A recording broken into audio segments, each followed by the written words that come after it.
현지 보도에 따르면 PSG는 지난달 익명의 PL 클럽으로부터 이강인에 대한 제안을 받았으나 이를 거절했습니다. 영국에서는 중동 자본을 등에 업은 뉴캐슬 유나이티드가 이강인을 노리고 있다는 루머까지 등장했습니다. 그러나 PSG가 이강인을 팔지 않겠다고 선을 그으면서 이강인의 이적설은 루머에 그쳤습니다. 이어 김민재의 전 소속팀인 나폴리도 이강인과 연결됐습니다. PSG가 음바페의 대체자로 빅터 오시멘을 영입하려고 하는데 오시멘의 이적료가 워낙 비싸니 나폴리 측에서 먼저 지불 구조를 이적료와 선수로 바꿀 것을 제안했다는 내용이었습니다. 이 과정에서 나폴리는 PSG가 내놓을 트레이드 카드로 이강인을 지목했는데 PSG가 곧바로 협상을 접었습니다. 젊은 선수들을 중심으로 팀을 개편할 계획을 세운 PSG의 플랜에서 이강인이 어떤 입지를 갖고 있는지 알 수 있는 대목이었습니다. 최근에는 사우디아라비아에서 이강인에게 관심을 보이고 있다는 소식도 전해졌습니다. 심지어 일부 사우디아라비아 클럽들은 이강인을 리그 최고 연봉자로 만들 생각도 갖고 있다는 보도였습니다. 프랑스 매체 풋메르카토의 산티 아우나는 일부 사우디아라비아 클럽들이 이강인을 영입하기 위해 PSG와 이강인에게 초대형 제안을 건넬 준비를 하고 있다며 상황을 지켜봐야 한다고 했습니다. 현재 사우디아라비아에서 뛰는 선수들 중 가장 높은 연봉을 받는 선수는 세계적인 슈퍼스타 크리스티아노 호날두로 만약 이강인이 이 제안을 수락할 경우 호날두가 받는 2억 유로 약 2,982억 원 수준의 연봉을 받을 수 있을 전망이지만 이제 막 B클럽에서 도전을 시작한 이강인이 사우디아라비아의 제안을 받아들일 것인지는 미지수입니다. 또한 엘리케 감독은 이강인을 향한 칭찬을 아끼지 않았었는데요. 나는 스페인 프리메라리가에 있을 때부터 이강인을 알고 있었다. 이강인은 무언가 다르다. 아주 특별한 선수다. 이강인은 미드필더와 공격수를 모두 소화할 수 있다. 우리 방식이 아주 잘 맞고 공이 있을 때나 없을 때나 영리하다. 다재다능하고 체력적으로 강하며 기술까지 뛰어나다. 나는 이강인과 함께할 수 있어 아주 기쁘다고 극찬했었습니다. 여기에 이강인이 올 시즌 파리 생제르맹에서 깜짝 놀랄 활약을 펼칠 선수가 될 거라는 현지 매체 전망이 나오며 화제입니다. 프랑스 매체 르텐스포츠는 PSG, 루이스 엘리케의 새로운 놀라움, 지난 시즌 비티냐, 브래들리 바르콜라와 같은 몇몇 PSG 선수들은 엘리케 감독 지휘 아래 완전히 폭발했다. 이번 시즌 엘리케가 다시 어린 선수 중 하나를 크게 향상시킬 수 있을까? 나는 이강인이 올 시즌 놀라운 활약을 펼칠 가능성이 있다고 전했습니다. 매체는 PSG가 이렇게 젊었던 적은 없었을 것이다. 유럽 축구 연맹 챔피언스리그에 참가한 PSG는 활력이 넘치며 무엇보다도 유망한 팀으로 구성됐다. 지난 시즌 엘리케가 부임한 후 일부 선수들은 급격한 성장을 경험했다면서 이강인이 폭발할까? 프랑스 수도에서 소심한 첫 시즌을 보낸 이강인은 일관성과 통계를 볼 때 PSG가 마요르카에서 그를 영입하기 위해 2,200만 유로 약 326억 원을 지출한 것이 옳았다는 걸 증명할 수 있다고 설명했습니다. 이어 경기에서 능숙하고 지난 시즌보다 더 많은 주도권을 잡을 수 있는 능력을 갖춘 이강인은 올 시즌 PSG에서 깜짝 놀랄 만한 선수가 될 수 있다고 올 시즌 PSG에서 가장 주목할 만한 선수라고 강조했습니다.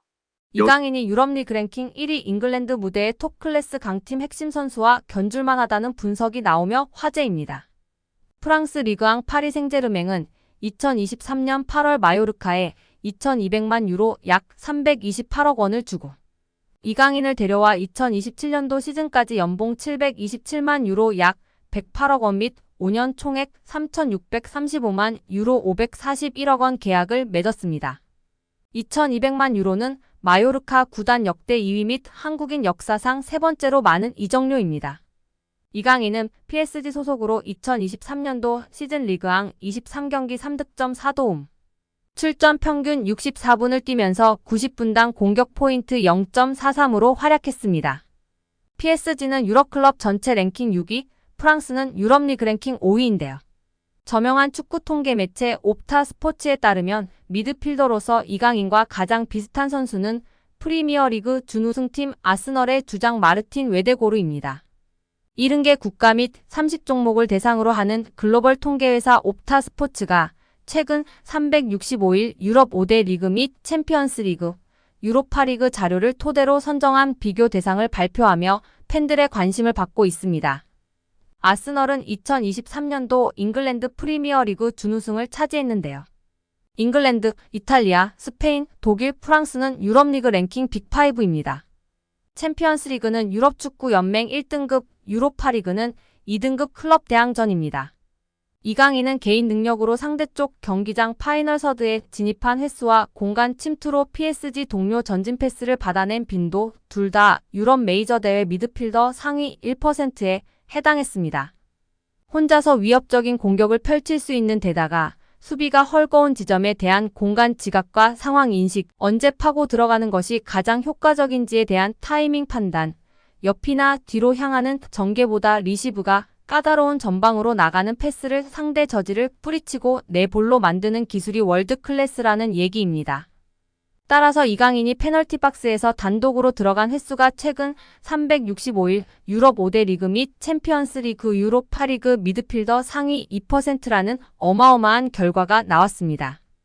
파이널 서드 태클 합계 또한 상위 2% 안에 든다는 데이터는 상대 진영부터 적극적으로 수비하려는 마음가짐 부족이 이강인 단점이라는 지적은 이제 현실과 맞지 않다는 것을 알게 해줍니다. 다시금 한국 축구 레전드 중 한 명인 기라드, 기성용의 발언이 재조명되고 있습니다. 기성용이 직접 한 유튜브 방송에 출연하여 이강인에 대해 얘기했었는데요. 이강인의 성장과 잠재력을 감탄하며 한국 축구 선수들이 유럽에서 어떤 평가를 받을 수 있는지에 대해 전했습니다.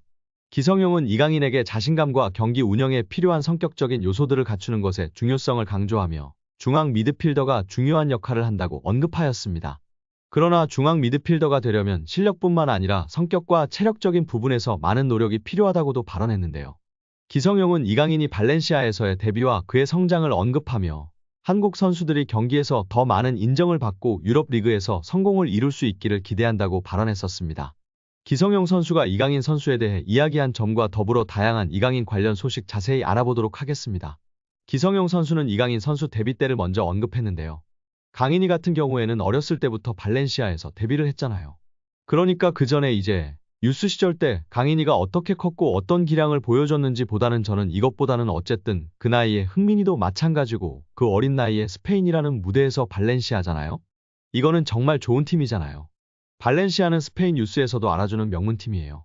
거기서 인정받고 대우받으며 데뷔했다는 것 자체가 이미 엄청나게 충격적인 사실이에요. 저는 외국에서 생활을 해서 더욱 와닿았어요. 정말 엄청나게 충격적이었어요.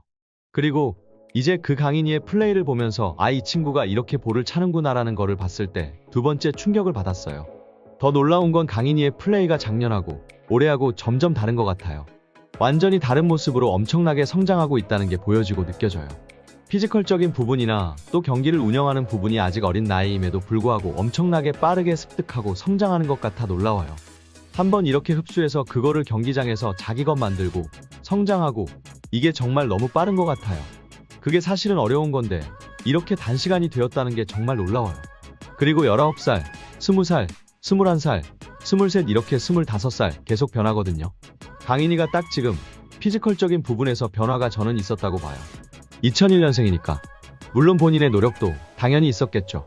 그러다 보니까 어떤 폭발력이나 그 다음에 드리블을 할 때 이제 결국에는 이 몸이 받쳐줘야 드리블을 할 수 있는 거잖아요.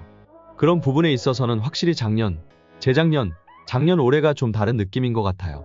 강인이가 보고 있는 미드필더 중앙 포지션은 경쟁이 높고 수비, 중앙 미드필더로서는 기술적으로 뛰어나야 하고 스피드가 좋은 측면과는 다른 특별한 능력이 필요해요. 미드필더는 공격과 수비를 동시에 수행하며 경기 운영의 핵심적인 역할을 해요. 미드필더는 중앙과 사이드에 유리한 시야를 가지고 있어 팀의 빌드업 및 수비에 기여해야 해요. 최근에는 수비적이면서도 공격적이고 영리한 미드필더들이 선호되고 있는 것 같아요. 하지만 이러한 역할은 위험을 감수해야 하기 때문에 풀어나오는 것이 어렵고 점수를 받는 것도 무척이나 힘들다며 미드필더 역할의 중요성, 어려움을 이야기했습니다. 이를 통해 이강인 선수가 중용받는 이유도 명확하게 알 수 있었던 것 같습니다. 현대 축구에서 가장 중요시 되고 있는 볼간수와 탈압박이 가장 장점인 이강인 선수이기 때문에 중용받을 수밖에 없고 여기에 기술적 우위와 적극적인 수비가담까지 있으니 정말 엔리케 감독이 사랑하지 않을 수 없을 것 같습니다.